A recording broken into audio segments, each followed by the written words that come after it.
हमारे प्यारे बच्चों, ग्रेड्स में आगे बढ़ाते हुए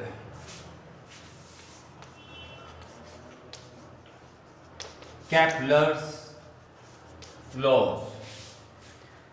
बच्चों, अगर आपको एक धागा दिया जाए, एक पेंसिल दी जाए, एक दो कील दे दी जाए, कील्स नेल्स, और कहा जाए इसकी हेल्प से इस वाइट शीट पे सर्कल बनाओ, आप फटाफट क्या करेंगे? एक नेल गाड़ देंगे, वहाँ एक धागा बांध देंगे, वहाँ पेंसिल जो दे रखी मैंने उसे बांध देंगे और घुमा दोगे, बन जाएगा सर्कल। आपसे कहा जाए कि इलिप्स बनाओ, तो ऑफलाइन का मसला अलग ही होता, पर आप ऑनलाइन हो, इससे टाइम वेस्ट तो होगा नहीं।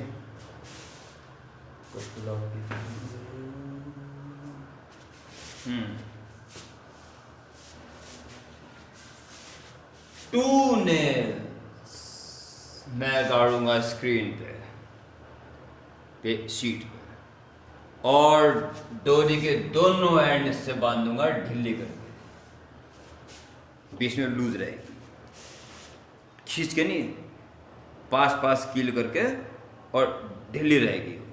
फिर उसमें पेंसिल फंसा के खींच दूंगा। जब पेंसिल फंसा के खींचूंगा तो ऐसे हो जाएगी, यहां पे जाएगी पेंसिल। अब घुमा दूंगा तो इलिप्स बनेगा ऐसा। ओके, वेरी सिंपल, बिल्कुल सिंपल है। अब अगर इन दो कील्स को मैं जितना पास लाऊंगा, ये इलिप्स सर्कल में कन्वर्ट होना शुरू हो जाएगा, और जहां ये दोनों पॉइंट्स कॉन्साइड हो जाएंगे तो फिर कंप्लीट सर्कल बन जाएगा। जब तक सर्कल है सेंटर एक ही रहेगा, और इलिप्स होने पे ये दोनों कील अलग अलग हो जाएंगी। जब तक ये अलग अलग रहेंगी वो सर्कल नहीं होगा, इलिप्स होगा। इलिप्स यानी कि दो दो सेंटर, इन्हें बोलते हैं foci. Focus number 1, focus number 2, both are foci. Okay, both foci के बीच की डिस्टेंस जितनी कम होगी वो सर्कल का रूप धारण करता चल जाएगा, और कंबाइंड होते ही कंफर्म सर्कल, और अलग होते हैं फिर इलिप्स। और जितना दूर दूर होगा इलिप्स उतना ही चपटा होगा, ही ऐसे बिल्कुल चपटा होता चल जाएगा। ओके, चलिए, कैपलर्स लॉ में इसकी जरूरत है, ठीक है। जरा रब करने के लिए 1 सेकंड रुकिए बस।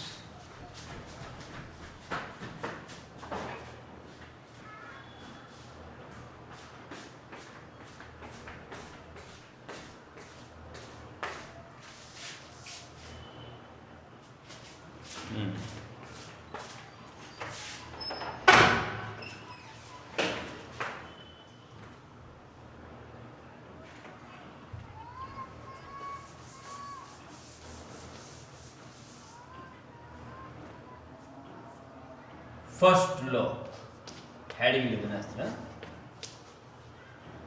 First law. इसने ये कहा, जैसे हम सोचते हैं जितने भी प्लैनेट हैं सन के चारों तरफ सर्कुलर पाथ पे चक्कर काटते हैं। कैपलर ने कहा कि सर्कुलर पाथ पर चक्कर नहीं काटते हैं, इलिप्टिकल पाथ पे चक्कर काटते हैं। और सन जब इलिप्स कह दिया गया है तो दो दो फोकाई होंगे, उसके किसी एक फोकाई पर सन होगा। प्रथम नियम, सारे प्लैनेट सन के चारों तरफ सर्कुलर नहीं, इलिप्टिकल पाथ पे चक्कर काटते रहते हैं, जिसके वन फोकस पर सन इज सिचुएटेड। ओके, अब सुन लिए ढंग से जो बोला वो लिखना है। First law, every planet revolves around sun in elliptical path of which one focus sun is situated। ठीक है, ये दोबारा सुन लें। Every planet revolves around sun in elliptical path and sun is situated at its one focus। Okay, second law, किसी एक planet का orbit बना दीजिए, तो 2 फोकियाई में एक पे सन आ गया, सन, और ये किसी प्लैनेट का ऑर्बिट है, ऐसे चक्कर काट। सेकेंड लॉ में केपलर ने ये कहा कि इसकी स्पीड कांस्टेंट नहीं होती, कहीं तेज जाती कहीं धीरे जाती। हाँ, प्लैनेट को सन से ज्वाइन करने वाली लाइन 1 घंटे में जितना एरिया स्वेप्ट करेगी, अगले घंटे भी उतना ही करेगी, चाहे उसको तेज चलना पड़े चाहे धीरे चलना पड़े। एरिया ना कम होगा ना ज्यादा होगा, और हर घंटे, एवरी आवर, वो उतना ही एरिया कवर करेगी। ओके, अगर 1 घंटे में यहां से यहां पहुंच गया तो इतना एरिया कवर कर दिया, मान लो 1 घंटे, तो जो यहां पे होगा और इतना ही चलता तो बहुत कम एरिया आता, लिहाजा ज्यादा चलना पड़ेगा उसको, ताकि एरिया उतना ही सेट हो जाए। यानी कि ऑर्बिटल वेलोसिटी तो कम ज्यादा हो सकती है, पर एरियल वेलोसिटी वो कम ज्यादा नहीं होगी, वो कांस्टेंट। देखिए नंबर 2 में तो डायग्राम बन जाएगा। नंबर 2 सेकेंड लॉ में ये डायग्राम बना देना पहले, और फिर लिखें, सुने ढंग से क्या लिखें। The line joining of a planet to sun swept equal areas in equal time intervals. That is, aerial velocity of each planet is constant.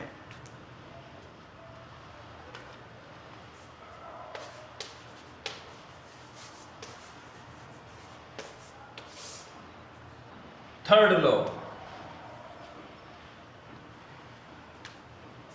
Her planet की सन से डिस्टेंस बहुत ज़्यादा घटते घटते बहुत कम, फिर बढ़ते बढ़ते और कम ज़्यादा होती है। एवरेज डिस्टेंस अगर ले लें सपोज r, तो एक प्लैनेट का पूरा एक चक्कर काटने का टाइम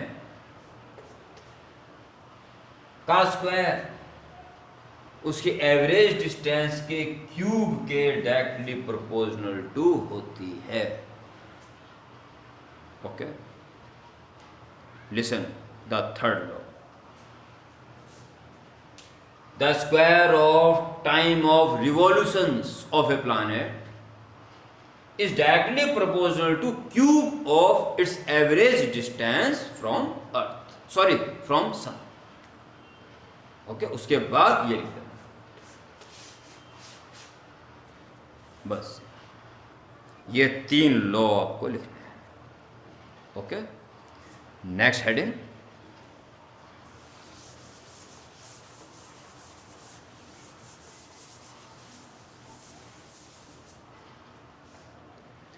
इन केपलर्स लॉ को ध्यान में रखते हुए हमारे जाने पहचाने वैज्ञानिक न्यूटन ने अपने कुछ निष्कर्ष निकाले। ठीक है, राइट द हेडिंग,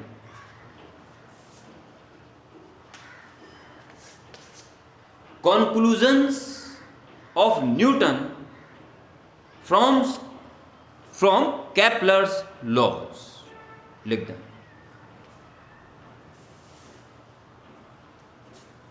हेडिंग नहीं लिखी तो दोबारा सुन के लिख दें, conclusions of Newton from Kepler's laws। Newton ने क्या कहा? न्यूटन ने कहा कि अधिकांश प्लैनेट जो बहुत ही पास में सन को उसे छोड़ के और जो बहुत ही दूर में उसे छोड़ के, ऑलमोस्ट, कि जो इलिप्टिसिटी होती है बहुत ही नाम मात्र की है। ऑलमोस्ट वे सर्कुलर ही हैं लगभग, ठीक है, एक स्टेटमेंट लिखिए, according to Newton almost planets revolve almost circular path around sun, लगभग, ऑलमोस्ट। और सर्कुलर पाथ तो जब लिख दिया था उसके बाद सुनो, सर्कुलर पाथ तो बिना सेंट्रीपिटल फोर्स के संभव ही नहीं है। ठीक, ये आप बहुत बढ़िया तरह सर्कुलर मोशन में पढ़ चुके हो। तो जब आपने ये बात लिख दी कि लगभग सर्कुलर मोशन में उसने कह दिया, तो सेंट्रीपिटल के बगैर तो पॉसिबल ही नहीं। सेंट्रीपिटल फोर्स सेंटर की तरफ, और अब तो सन सेंटर माना जाएगा ना।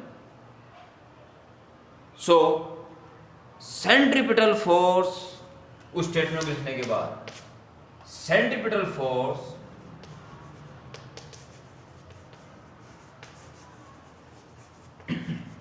on each planet F is equal to mv square upon r,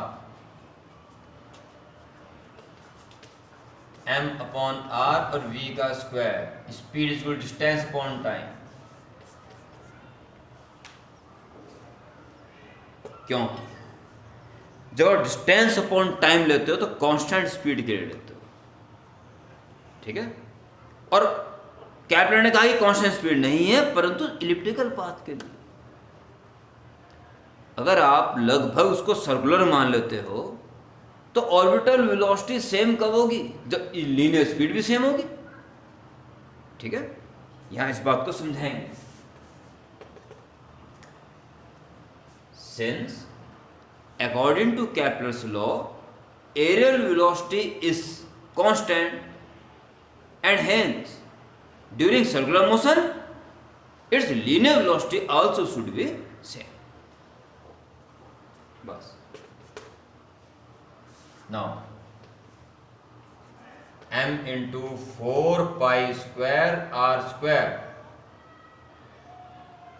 upon r t square, but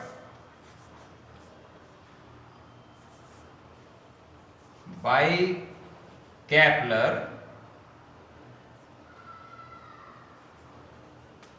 third law, ये टी स्क्वायर जो है प्रोपोर्शनल टू ये कांस्टेंट लगा दो R cube, therefore this continue force 4 pi square m, R से एक R कटे तो आर, और upon T square means K R Q.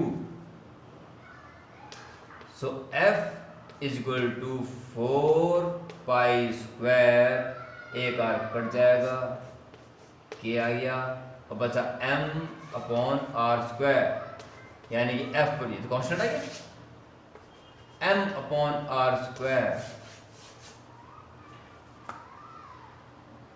Newton की माने तो इसका कहना यह है जो भी प्लैनेट सन की तरफ चक्कर काट रहा है, नंबर 1 तो उस पे सन की तरफ एक फोर्स लग रहा है, नंबर 2 वो फोर्स उस प्लैनेट के मास के डायरेक्टली प्रोपोर्शनल टू है, और नंबर 3 ये फोर्स सन से उस प्लैनेट की डिस्टेंस के स्क्वायर के इनवर्सली प्रोपोर्शनल है। इतना करने के बाद आप क्या लिखेंगे इसको ड्राइव करने के बाद? Now conclusions of Newton's from Kepler's laws are as follows. Number 1, ढंग से सुन लें, on every planet a centripetal force is acted towards sun. Number 2, this force is directly proportional to mass of planet. And number 3, this force is inversely proportional to the square of distance of planet from sun. इतना काम आपका इस video का है। Kepler's के तीनों law और कैपलर के तीनों लॉ से न्यूटन्स के निष्कर्ष कंक्लूजन्स कि जल्दी से जल्दी पिक अपने होमवर्क में मेरे व्हाट्सएप ग्रुप पे जल्दी डाल दो, तुरंत एकदम डाल दो। हो सकता है अगली वीडियो में आज की आज ही भेज दो। जय हिंद।